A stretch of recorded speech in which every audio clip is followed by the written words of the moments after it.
So, Dr. Lisle, how do you reconcile the ego trap with what's called the Pygmalion effect, where others' expectations of a target person affect the target person's performance? That effect, that's interesting. I just had this question at True North on a lecture this weekend. So just by sheer bizarre coincidence, this effect was researched by the Harvard social psychologist Robert Rosenthal. I think it was in the 1960s. And it became a famous thing. So here we are talking about it, 50 years later. The bottom line is that it's been sort of misreported over the decades. The original effect was interesting and got obviously a lot of attention because it suggested that this had a lot of implications for education, and essentially, if you could have a kid expect or have a teacher expect that a kid was going to do well. Now, I don't know if we heard this. Here's what it was. So what Rosenthal did was he told teachers that certain kids had been identified that they were likely to have an academic growth spurt in the next year. And he had just picked these kids at random, but he told them that, they had taken this special test, and the test had predicted this. And so then, sure enough, when they looked later on the next year, those kids were doing better. So this was the evidence of sort of the teacher maybe unconsciously having an impact on and encouraging a kid, and therefore the kid believes in themselves more, and then they get better, et cetera. This is ludicrous. That's not what happened at all. What happened on a postmortem analysis of these studies and these effects was that the teachers felt pressure from the fact that some academic expected some kid to do better, and if the kid didn't do better, the teacher was going to look like a bad teacher. So the teachers started hustling around with these specified individuals and coaching them about tests that they were going to take, and essentially gave them a hell of a lot of extra attention and really did everything possible to bend over backwards to see to it that these kids would perform better on any kind of assessment device. So it had nothing to do with the kid actually getting smarter or actually having any academic growth spurt or anything else. It just had to do with essentially making the outcomes of this thing entirely reactive. And as soon as the kids went to the next grade, it was all gone, never to return. So that's so essentially the notion of what's called expectancy effects or this sort of thing doesn't fly. They're not there. Now, so let's look at this in juxtaposition to the ego trap and see if there's anything in here, or there's any details in here that are interesting at all. There are just a little bit, so there is no Pygmalion effect per se. But what there can be, if you think about the person's situation with respect to social expectation for their performance, there are essentially three broad scenarios that can be demarked on a continuum. That it's actually a continuum of assessment of what other people's expectations are of me.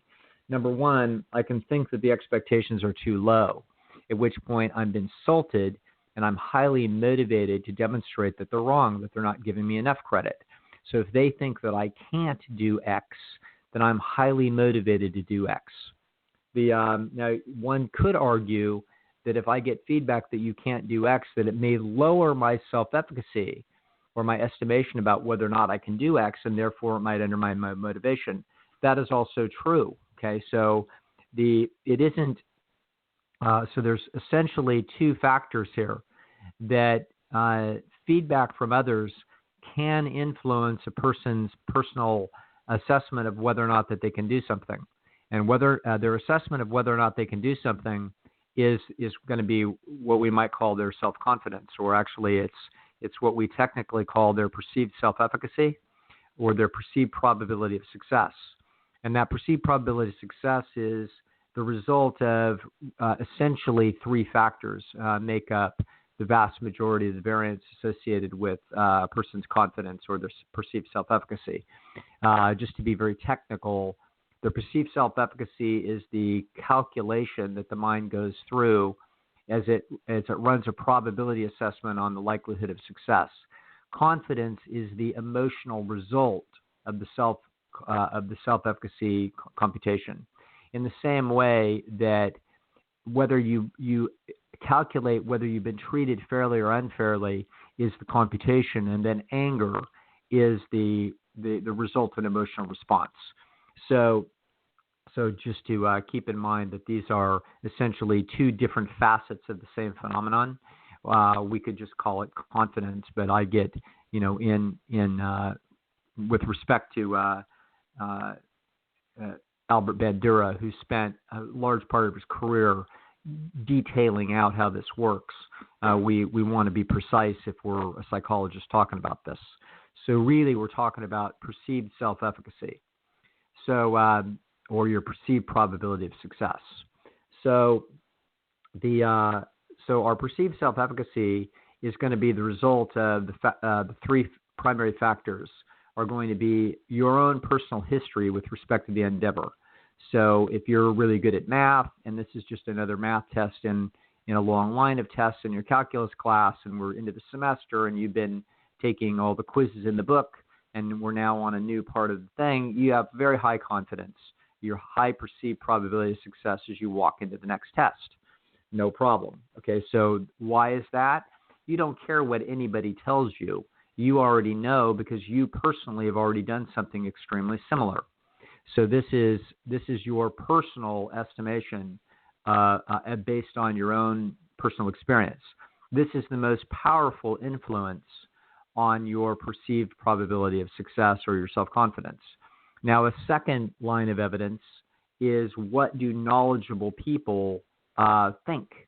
Okay, so if you don't know anything, so for example, let's suppose you're a judo player and you know you're a pretty good player, and you're about to go against some other guy, and your coach comes over and says, "Oh, look out! This guy is really, really tough. You just better just grab on and hold on for dear life and just try to get a draw."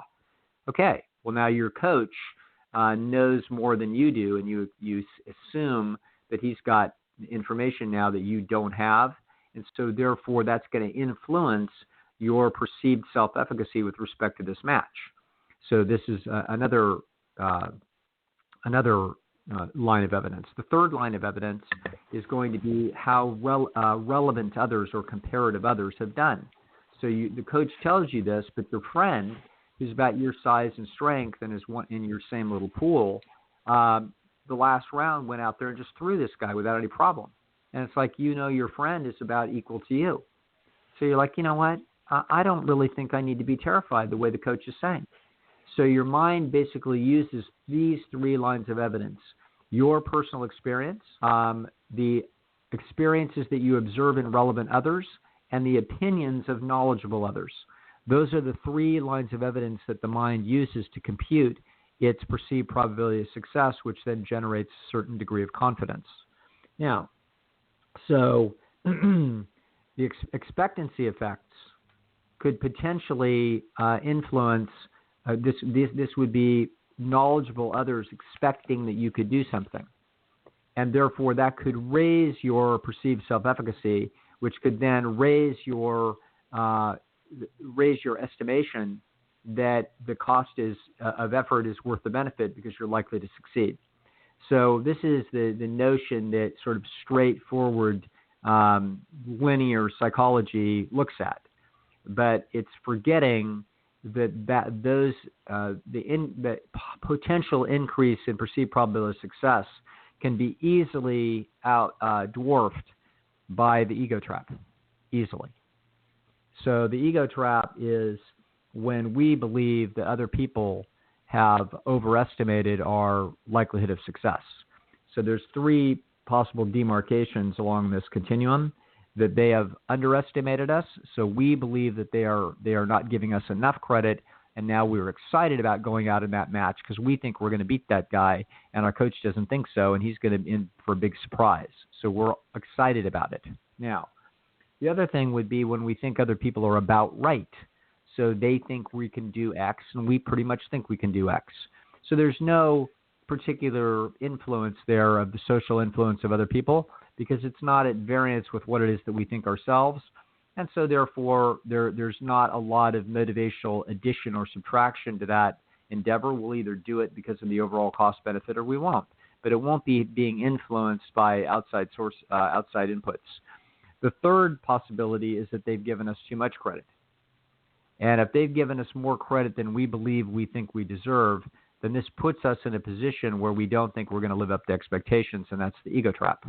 Now, you can see how easy it would be for so-called expectancy effects to walk somebody into the ego trap.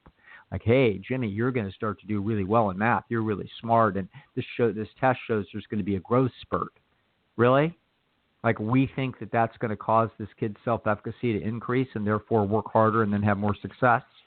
I don't think that's very likely. And so could you engineer circumstances with individuals under individual circumstances? Could you find little nuances where there's the trade-off between the expectancy effects and the ego trap might tip in the direction of the expectancy effect, and you might increase motivational action as a result of that? Yes, I'm sure that that's quite possible. It's that could certainly be the case, and we've all seen it. So we've seen cases where we encouraged somebody because we believed that they were underestimating their abilities in a certain area, and they were essentially being timid or avoidant about a challenge because they felt like that they were going to fail. When we instead said, "Listen, I think you're actually underestimating your abilities here, and let me explain why." Okay, because I believe that you've got more chops here in this situation than you're seeing, and let me give you the reasons why I think so. Now, that could, in some circumstances, be a winning ticket. In other words, the individual is not feeling too much pressure from the ego trap, but we've boosted significantly their perceived self-efficacy and therefore their effort. Of course, that would be possible.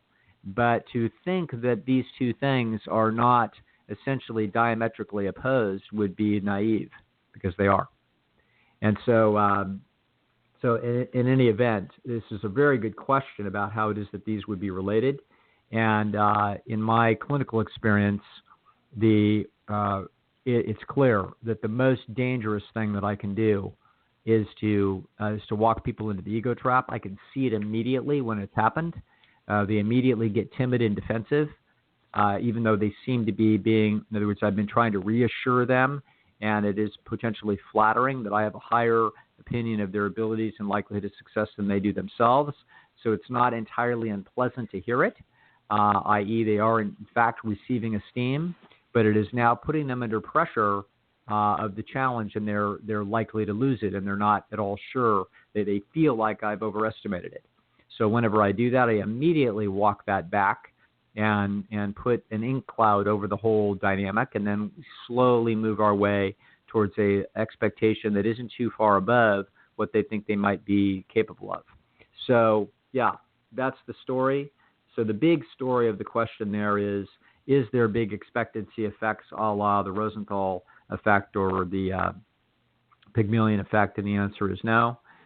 Those have not been found to be clinically useful, and the only data out there that sort of gives us a look at this would be the mindset data generated by Dweck and her colleagues, which consistently show the ego trap dynamic. Fascinating. And this is Carol Dweck. Yes. Okay. Yeah, mindset. Fantastic. Mindset. If I have some parent that's dealing with a family system or a coach or a kid that we can see that they're in the ego trap, I send them to Carol Dweck's book called Mindset. It's clearly has the ego trap identified, the dynamic.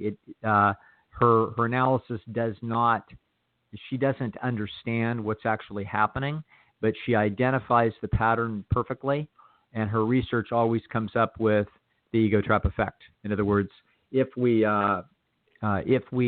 praise too much, the kids, people go the opposite direction. So she actually says instead to do what she calls a growth mindset, which is to encourage that people's effort, which also works. What she doesn't apparently know is that the most effective thing is to insult them. Because she's not actually aware that this is a problem of esteem dynamics. She's actually thinking that somehow it's this magical thing, a motivational mindset.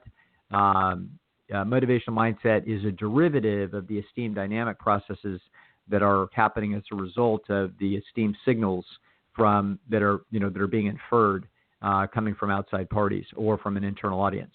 So the analysis that we talk about here at Beat Your Genes is a significant step more sophisticated than Dweck's analysis, but her analysis and her data are beautiful. In other words, her analysis isn't beautiful. Her analysis there's some blanks that need to be filled in there. However, her research is pretty, and her results are crisp, and they always show the same result because she has identified this dynamic, which is clearly showing that if we put expectations too high, people are going to go the opposite direction rather than seize the high expectations and now rise to meet them behind a rising self-efficacy. So the idea that was born with Rosenthal's early research has not turned out to be an accurate analysis of the situation. Fascinating. Now, and in order for someone to be in an ego trap, is they have to want to earn esteem from the person who's setting the expectations, right? Like if I just meet someone randomly on the street and say, "Oh yeah, you're so great at this or that and the other," they're just going to look at me and say, "Good job." Whereas if I guess insult someone who wants to earn esteem from me, then that might, that's completely different, right? Yeah, I mean, obviously, every situation that has any meaning at all, that has any significant motivational force to it, that's because the esteem that's involved is of significance. So, so I'm not so sure. I mean, I think it all pretty well works the same. So if someone in an audience that I had never met said, "Hey, I don't think that you could do this or that," I would instantly feel the insult. Okay? And I'd be highly motivated if I was sure that they were mistaken. I would say, "No, you're mistaken. Let me show you why you're mistaken." Okay? So I don't think it simply all depends upon who the esteem signaler is, whether or not we care about that esteem. You wouldn't have to know the person. You would simply have to have a chip in your head that was reading that esteem was important. Okay? So that's why a heckler can be upsetting for a speaker, because you've never met the person before, but if they're heckling you or they're contradicting or challenging you, you can feel that you're losing esteem with a bunch of the audience potentially. So now now what it is that they think and what everybody else thinks matters to you. Okay, this may not be anybody that you've ever met. There's maybe nobody in the audience that you know, but it doesn't matter. Your Stone Age brain is cataloging this as a nose counting event of esteem, and you're there to try to earn some esteem. And now, if it turns out that a person that you're losing it, or you're getting evidence that you're being underestimated, then you're likely to get your bristles up and then try to attack it. Okay? So anyway, the dynamic, I think, is a universal dynamic of human motivation. All right, fantastic. Okay, well, let's go on to the politics questions. All right. So, Dr. Lisle, a few episodes ago, actually quite a few episodes ago, you They're talked wrong, about how... whatever they think. What's that? I'm just kidding. Go ahead. Go ahead. I'm working on setting up a voicemail, a call-in voicemail for people who want to leave comments about the show, and this is going to fit in beautifully. Oh, okay. All right, good. All right, Dr. Lisle, a while ago you talked about how we shouldn't ban anything, but this was in regards to people causing their own self-destruction with food and things like that. Do you think there's a place for intelligent, preemptive bans on dangerous chemicals in children's toys or explosives, high magazine assault rifles, background checks for more dangerous weapons ownership, anything of the sort? If not, what do we say to people who have lost ones to these very preventable tragedies? Do we tell them at least you're free to do whatever you want? Is there a middle ground, or is common law and bringing tragic cases before a judge after the fact the only best way? Or do you think there might be some room for regulations, certifications, and preventions? Well, why don't we just ask Doug Lisle his opinion of the universe here? This person is asking a whole bunch of questions, and so there are different questions on the table here that can be viewed from a variety of perspectives. And I would say that we in my personal political opinion, we begin with a philosophy, and the philosophy is that the government and government action is here to try to serve the interests of the individuals that are influenced by the government, they're working under or in the collective population that is under the rule of law of that government. So the notion is that essentially we want the government to govern optimally, and that means that in principle we want the maximum amount of freedom for those individuals with the least possible amount of government interference. Now, it turns out that if we have anarchy, in other words, we don't have a government, we're in trouble, because then we're going to get thugs taking over resources, and that's how that's going to work. So that won't work. So clearly, we have to have a rule of law, but the law starts to get to be fuzzy. So the law, I mean, in principle, the notion to optimize human life would be to essentially have you be able to do whatever the hell it is that you want to do in this life, so long as you aren't forcibly interfering with anybody else's rights to do the same. That would be a very reasonable principle. But now it starts to get a little touchy. Like, well, what do we mean forcibly? What if I just want to walk around naked? What about that? Okay. Am I forcibly interfering with other people's rights to not have to look at naked people when they don't want to do it? So that starts to get to be a little bit tricky about how it is that we might start to deal with these conflicts of interest. So obviously this question came up when I was talking about probably, there's always some, militant foodies out there that want to ban sugar. There's always people talking like this. And so, of course, my attitude is, no, we shouldn't ban anything of the kind when it comes to your own personal consumption. This is up to you. It's your body. You own it. And if you wanted to do things to it, this is your business, so long as you aren't forcibly interfering with the rights of other people to do the same.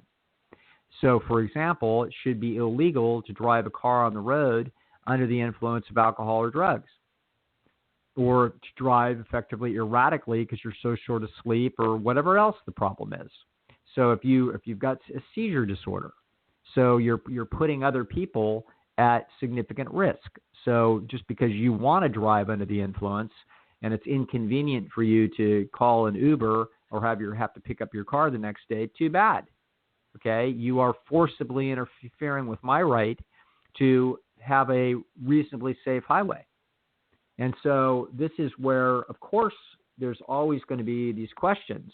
But then if we make that illegal, we've now clipped somebody's desire to do what it is that they want. But have we done it for an intelligent reason? And that reason is essentially trying to optimize the common good. So what the hell is the common good? Whose ox is being gored at what price? Okay, so what do we have? Gal, who's the young congressman from New York? Oh, Alexandria Cortez, whatever her name is, right? So these Yeah. people, I'm very much out of touch, in case people didn't know.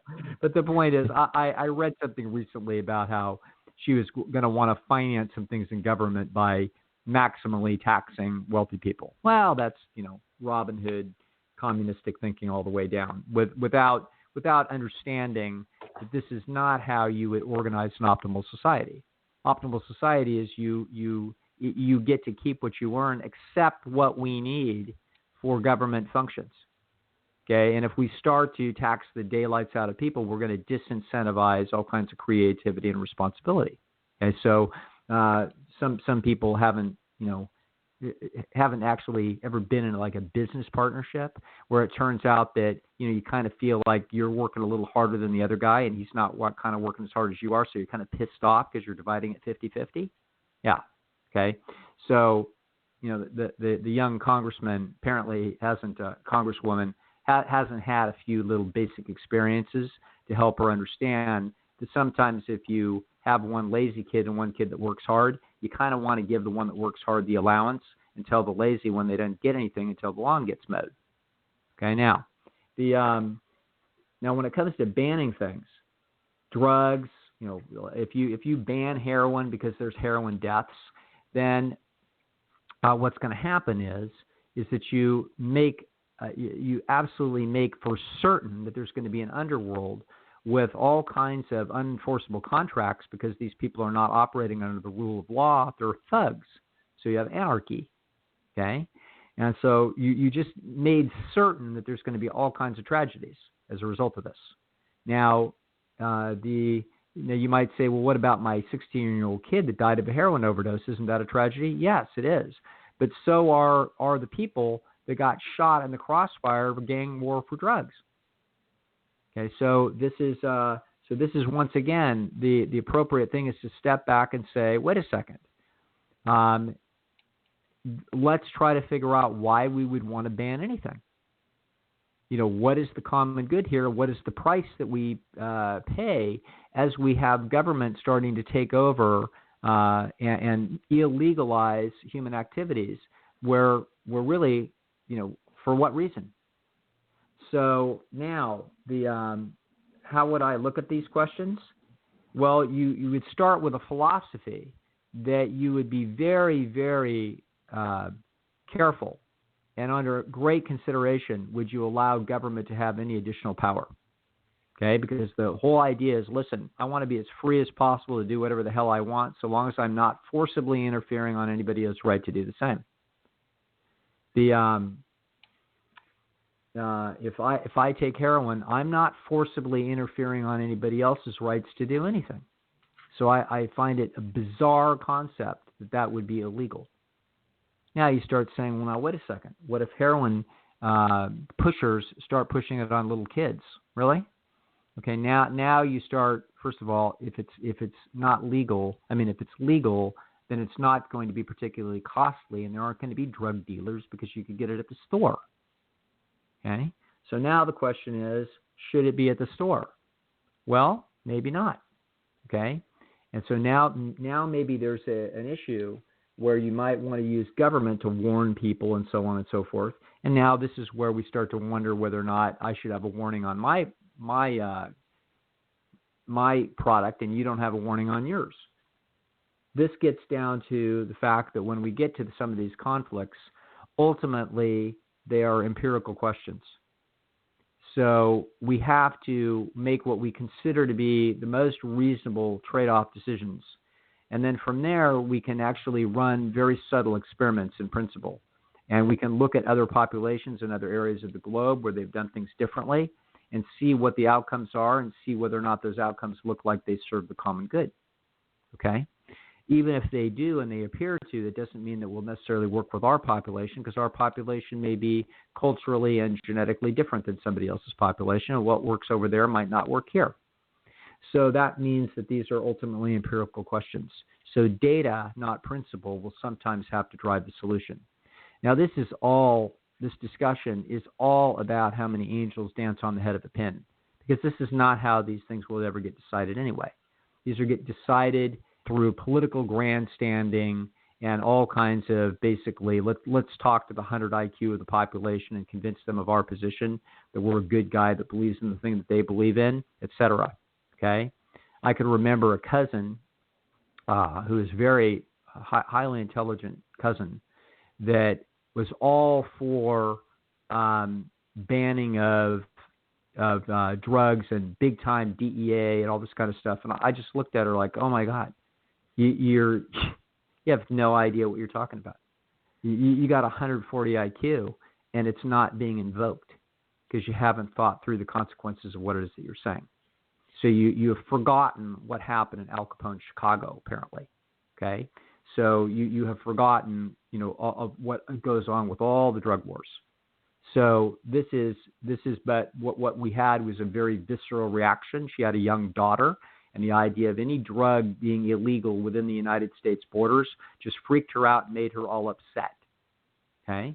So that's that. That's like the end of discussion. There's no point in having a rational discussion about it. There really isn't. Because the truth is that these decisions will be decided in Washington and in the halls of power by people that are following, they're sort of sniffing the cultural zeitgeist and where 51% of the vote is so that they can remain in power. Nobody's interested in testing this systematically and trying to integrate data and try to actually make the best decisions for the society. So the person's general question is, should we ban things? Undoubtedly. As they said, assault rifles and so forth. But remember, whenever you do ban anything, what do we get? An illegal trade, and a very dangerous illegal trade in the very thing that we've made illegal. Okay, so there's always, in all questions, there's always a cost benefit to any kind of government banning and action of any kind. And so we have to be as prudent as we can and then try to follow the evidence where it's available. That's the only rational way that I can see to proceed. And if anybody had a more brilliant way to do it, I'd be open to listening, but I don't think so. Yeah, on that same topic, Milton Friedman has a really wonderful series called Free to Choose, where he goes over, it's about 10 videos, 10 hour-long videos where he describes different government problems. And then for half an hour, and then the other half hour, he's actually has a discussion with experts in the same ideas on both sides. And it's a wonderful, wonderful video series. It's hilarious that you say that. That's where I learned it. Milton Friedman was absolutely one of the heroes of my youth. I believe he received the Nobel Prize in 1976, I believe. And Free to Choose was, I think, made very soon after that. And as a young and impressionable young man, I watched Free to Choose with rapt attention, and the arguments, not only obviously in the video, but in his very fine book that he wrote with his wife, called Free to Choose. Same arguments, same concepts that I'm using here precisely. Yeah, it's a great series. All right, so our next question, Dr. Lisle, is in episode 27. So this question is quite old. It's about 2 years old. I think it was Goffman and his research on conflict that you referenced, and the analysis inferred that women are more comfortable in conflict than men. With this in mind, could more women playing a leading role in politics make for a better government? At the moment, this is in 2017, in the UK and Ireland, there are at least 5 women as political leaders of some of the major parties. Given Northern Ireland's violent past, could one be optimistic about the future with more women involved in key decision-making positions? I think this is good thinking. And by the way, the author I would have cited would have been John Gottman, not Goffman. So it would have been Gottman's research specifically on romantic relationship conflict. So it was specifically related to conflicts within romantic relationships where men are uncomfortable and want to get out of the conflict, and ostensibly or perhaps because as they get angry, they can infer that they might become violent and they don't want to do so. Whereas the women are having no such compunction, and so they'll follow the guy around the block chirping at him around what they're upset about. So this is what Gottman discovered. So I don't think this really has anything to do with political decision making, et cetera, et cetera. However, that in general, I think women are in general going to be less glory hog, balcony seeking, et cetera. And the forefathers of this country brilliantly realized that the personal search for glory behind being a great warrior chieftain that wins was the greatest threat that there was to the republic. And so this is specifically why they wanted to separate out the powers of government very carefully, because they did not want the executive branch to be able to say, well, I'm pissed at so-and-so, and now I'm going to go crush that country, and therefore glory goes to me because we just beat up Canada. Okay? So and women are probably, if we were to look at this from any empirical basis, they're probably a hell of a lot less likely to be seeking the glory behind such kind of victorious process. Men like the fight. And particularly men that want to climb dominance hierarchies have plenty of testosterone, and they love the thrill of victory. And women in general don't love the thrill of victory at the same level that men love the thrill of victory. It's a different animal. It has different evolutionary history. And so men obviously are potentially much more lethal and dangerous with a much greater desire and need for dominance. So, good thinking.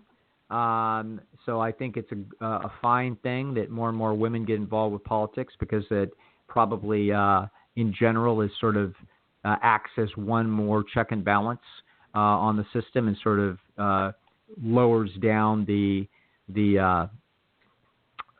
tidal wave of desire for domination and glory that could be influencing decision making in our species. And however, in general, I don't have a lot of concern about gender specific talent. Individuals are more important than genders, obviously, and always will be. So that's what counts most. But as a general principle, yeah, I think this questioner has a point. Fantastic. All right, Dr. Lisle, are you sick of the politics yet, or? Yeah, enough. All right, go ahead.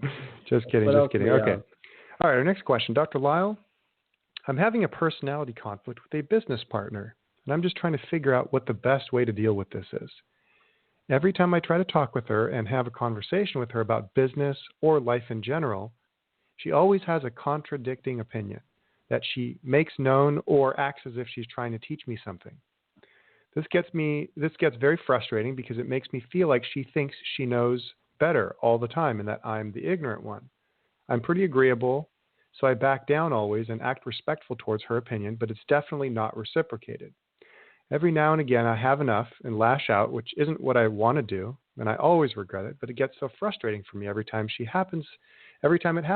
She always backpedals and acts like she hasn't been constantly treating me like a child that needs to be taught. By the way, I have way more experience in the industry. I just don't want any conflict, and lashing out every now and then isn't working. What would be the best way to deal with a person like this? And why is it that someone might be like this? Or is it me? It's a confusing dynamic for me. I think the only reason we are doing great in business together is because I always back down, but it's definitely not helping me because I stew about it and have secret anger. And maybe the only reason why we haven't fought to the death is because I pop in my headphones and listen to your podcast while I work. Okay, first of all, the reason why you're doing well in business is because you are providing some product or service that your customers want effectively. That's the only reason you're successful in business. It's got nothing to do with your relationship structure. It has to do with what it is that you're providing. So my first question would be, how much of your life do you want to spend with this human? Because this human is never going to change. This is this woman's personality. Your personality is your personality, and therefore this is always going to be a mess. So my first thought is you should be plotting your way how you're going to get the daylights out of this thing, okay? And if you're not, I haven't begun to think about all the different ways that I can imagine that we would, I would need to know specifics about the business and the situation, et cetera. But certainly I wouldn't be talking to her about anything, and I wouldn't, I would be avoiding all possible conversations. And my conversations with her would be to a minimum of what needed to be discussed. In other words, what we're trying to do is to get your life as unoverlapped with her as possible. This is the concept of the disagreeable distance. So why is she like this? She's disagreeable. That's all. She's born that way. She's going to live this way, and she's going to die this way, and that's just how it is. There's never going to be a change. So she's going to be a pain in the ass the whole way. So the question is, do you want to spend the next 20, 30, 10, 15, or 40 years with this because you're in business with her? Maybe it was a good idea. Maybe she had talents and abilities that were useful in forming a business together that you couldn't do independently, and now it's been successful. Good. Lesson learned, and you have been successful. Now see how you can figure out how to separate as much of the business process as you possibly can, including splitting up the business. Okay?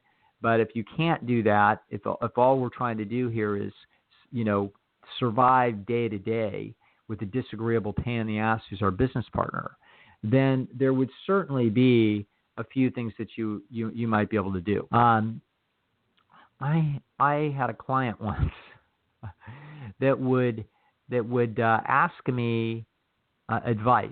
He would always be in some kind of a normal life jam, and he would ask me my advice, and I would give it to him, and then he would immediately contradict me and disagree with me. Now, I had to be hit over the head about 50 times. So I didn't see him that often. I'd see him maybe once a month. And so after about 5 years of this, I finally caught on. So I keep walking into the same trap because, it just seemed so reasonable. He'd stew and have a 20-minute soliloquy about his little situation. And then he finally asked me what I thought, and I'd say, well, this is what I think. And no. Now he's going to disagree with me. So I finally got smart. I mean, you only have to stub your toe so many times on the same door jam before you finally eventually figure it out, at least for most of the time. And I did. So what I did was he would ask me that question, and I would equivocate, which isn't like me. So I'd say, I'm really not sure. I see issues on both sides of the equation. What do you think?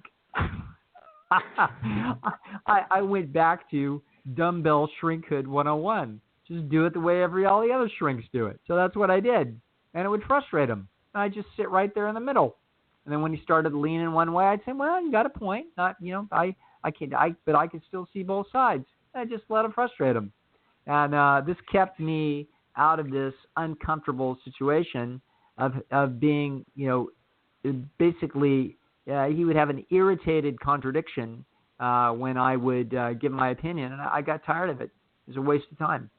So I did what I could to drop the insurance carrier that he had. Yeah. So anyway, that's what can we do? You can use essentially Socratic method by asking her questions like, well, now what are you thinking? I'm just interested in hearing your perspectives on this from all sides. And when she asks you what you think, well, I'm really not sure. What are you thinking? I can see things both ways, and just try to put ink in the water so that we aren't really having a substantive discussion. And that we'll just sit there and let her spin and then go the direction that she's probably going to go anyway. So, the blowing up comes from getting so frustrated that you've been treated unfairly enough that you're signaling then with your anger that the other person should feel guilty and back off and concede to a basic standard dynamic. And this will happen with pleasant people. They will take it and take it and take it and take it. And then when they blow, they believe that they have achieved sufficient capital by being so overly fair time after time in conflict that now finally you have to give because I have given so often. Now, by God, you have to give. Okay? What we find is that the other person wasn't thinking that they were giving at all. They just thought that it all was perfectly fine and reasonable while they were taking 80-20 all the way down. So when we finally squawk, it turns out it doesn't work very well. So then what happens is we squawk louder. So we go through a very quick escalation cycle to put more and more chips in the middle of this table and basically let them know, no, I'm really fed up. I'm now volatile, for God's sakes. I'm so pissed off because you're not reading the cues and you're so damn unfair, and I've been putting up with this shit for a long time and I'm done. Okay? When you get there, you often will find out to your amazement and disgust and horror that wasn't enough. Okay? It's like you just hit an anvil with your hammer and nothing happened. The hammer bounced right back in your hand. This means you should read this as the following cue. You're in the wrong place. Okay? You're dealing with an 80-20 pain in the ass trader that's never going to be the same. So the real answer to your question is get the hell out. Okay? Maybe it takes a year, maybe it takes a month, maybe it takes 5 years. But plot your way out of this mess. And in the meantime, do your best to invoke the disagreeable distance in all manners possible. And that includes when discussions come up, you go to Socratic method, you just ask questions and shrug your shoulders, and that's that. And you try to stay out of situations where she's lecturing to you about how you're wrong. That's how I would do it. Fantastic. i.e., wow. Get a divorce.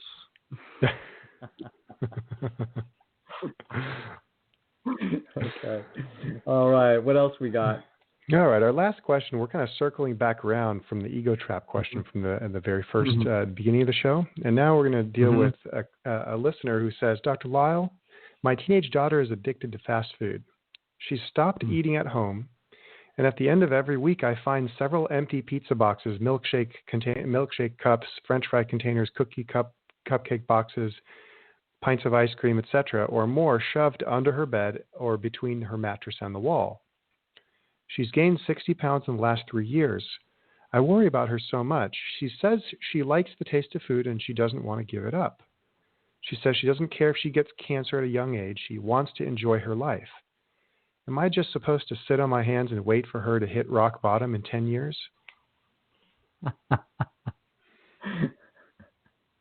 Oh, all right. Let's see. We sort of circled back to people ought to do whatever the hell it is they want to do as long as they're not forcibly interfering on anybody else's rights. So the daughter's eating behavior isn't forcibly interfering on anybody else's rights. It's interfering on mom's desires for her, but mom's desires for her, that kid has her own life. So the general answer is, yeah, kid can do what they want. Number two, I want to make sure that you understand that your daughter's eating behavior now has nothing to do with whether or not she's going to get cancer. Okay, so if you've told the kid that she's going to increase her likelihood of cancer by eating the crap she's eating, then you've unfortunately been operating under a misunderstanding that has caused a lot of unnecessary anxiety. So if a kid is eating crap with both hands through their teenage years in their 20s and their 30s, it is not appreciably altering their statistical likelihood of getting cancer. And they're sure as hell not going to die particularly early as a result of it. So that's kind of off the table. Now, I did write a book about this. It's called The Pleasure Trap.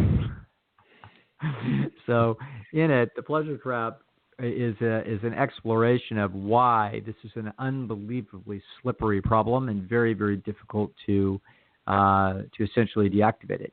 And in fact, my good friend Chef AJ is going to have me do a little class that she's offering to her people. That if you go to her website, you can get this class where I'm going to be pontificating about the pleasure trap for 6 weeks in a row, which I've never done. I just can't think of much more exciting than just running my mouth about this, which I will with delight. But your kid is not going to get cancer, and your kid is in the pleasure trap, as we would expect. In other words, I would expect essentially every teenager in the United States to be in the pleasure trap. And we can see that it feels bad to look at a girl that's gained 60 pounds, because we know that there is a lot of emotional impact that comes with this. But another little thing actually that comes up about this that I have a question about would be, where's the kid getting all the money for this? That's a little odd. So if this girl's out there hustling and earning her own money and then buying her own food and turning up her nose at the food that you provide, that's one thing. But if she's got a credit card or a big fat allowance that's allowing her to eat a bunch of pizza and milkshakes, then hey, cut off the money, for God's sakes. There's no reason to facilitate this process by making those resources easy to get. They're expensive, and that's forcibly interfering on your rights to spend those resources in a way that you would want. So I'd be very curious about where the resources are coming for such expensive fare. And in fact, I heard of a case where a rather remarkable young woman asked her parents to cut off her money because she was getting into trouble with the food. And she did. She had the parents do that, and it was helpful, interestingly enough. So let me think. So make her earn her own money for the pleasure trap, but the pleasure trap that she's in now, she's likely to get very interested in this problem as she gets increasingly interested in boys, and it becomes more important to her life later. This will very often happen with young people, that they're really not that interested and focused on sexual competition in their teens, but as they get a little bit older and they start seeing the handwriting on the wall that they essentially are going to have to deal with this or not, then that would be a time later when she's more likely to change her cost-benefit analysis about this. And there you'll be with a copy of AJ Reading the Pleasure Trap, the auditory copy that you can give to your daughter and have her just listen. Doesn't even have to read it. But don't give it to a 16-year-old. We're wasting our time. All right, fantastic. I really feel for this teenage daughter, but hopefully she gets the right information someday. Maybe she will, maybe she won't. Yeah. Right? Yeah, but her mom's got the information, so she's going to hear the information, and she's going to know it's there, and it's going to be sitting as like a little resident memory sitting inside of her mind. And more than once, in fact, many times, I have watched young people turn it around when suddenly they knew they needed to get serious and get competitive. And so, just like people will do this in the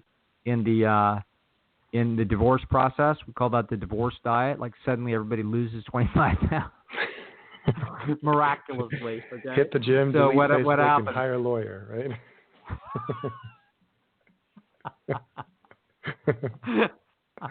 What did you say? I was too entertained with myself, but I caught the end of it. What sorry. What did you say? Sorry, I interrupted. No, I said the divorce diet is hit the gym, delete Facebook, and hire a lawyer. Okay, very good. There you go. So there just as that happens, so this young lady will start to have increasing cognitive dissonance when there's more important issues on the line, but not now. So don't worry about it. Let's go after the money, and otherwise let's not worry about her health, for goodness sakes, because that's not on the table, and we'll worry about the rest later.